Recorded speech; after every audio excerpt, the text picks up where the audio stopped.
For those that haven't been following us, Cleveland Community Cleanups was established maybe about a year ago. There was a couple of different gangs that was, having some tension.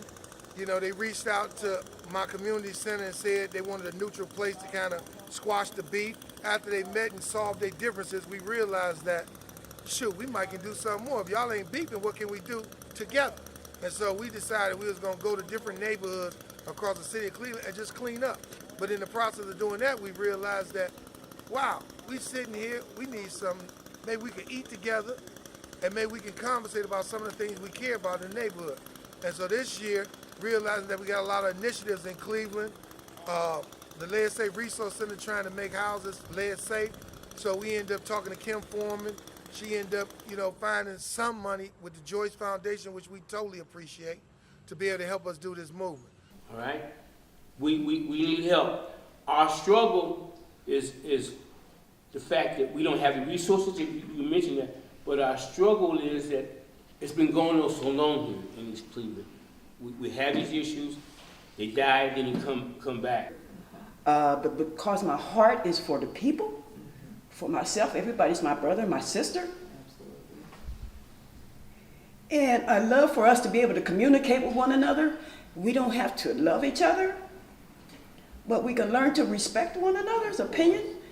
But at the end of the day, we need to be able to sit down and discuss these things. I felt powerless. Yeah. I went home and I pulled out my bylaws. I pulled out the Ohio Sunshine Law. Yeah.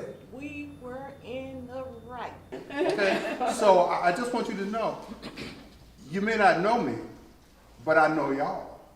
And I've been here a lot, going over the years. But I only come when I'm invited, and I only come when I think we can add value. Because our work is not just in East Cleveland, it's in Cleveland, it's in the suburbs, it's everywhere, because we're trying to spread the word.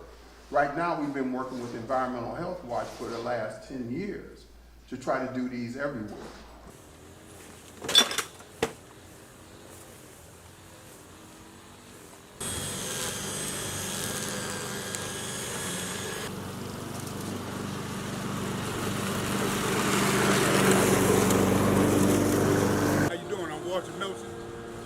Lead Safe Resource Center. We over here doing the community cleanup, the conversation.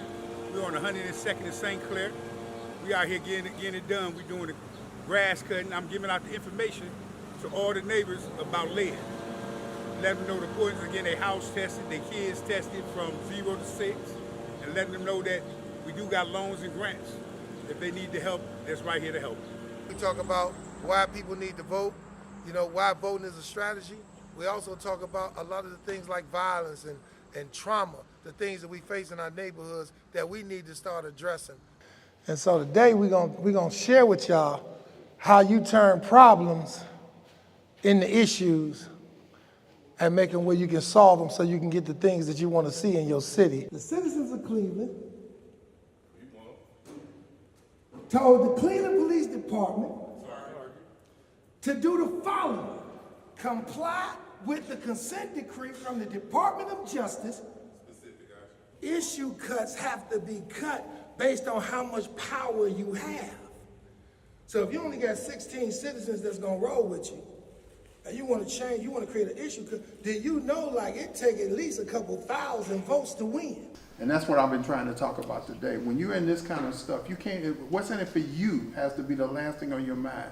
The benefit that will come to you will come from the work that is done and the benefit everybody else gets. We often get in rooms and all we do is complain. Okay. But I'm in that room asking, what can we do to fix this situation? Okay. I think the onus is on us to figure out what we care most about to act on, how we consolidate power and resources, and put these ideas in the middle of the room and move towards action. Anyone that's interested in learning about how public policy works or how legislation how public policy can become legislation, I would find this to be a very basic introductory course on how to do that.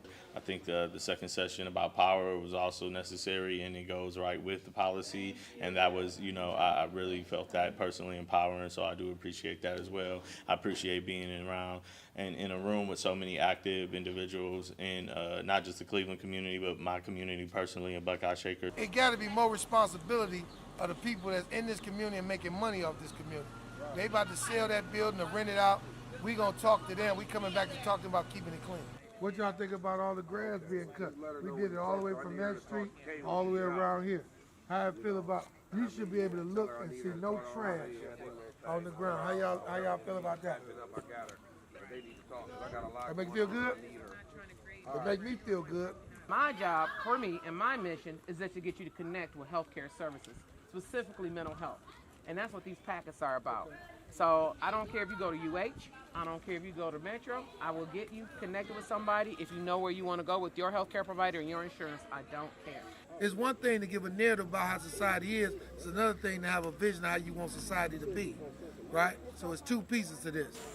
How it is and how we want it to be.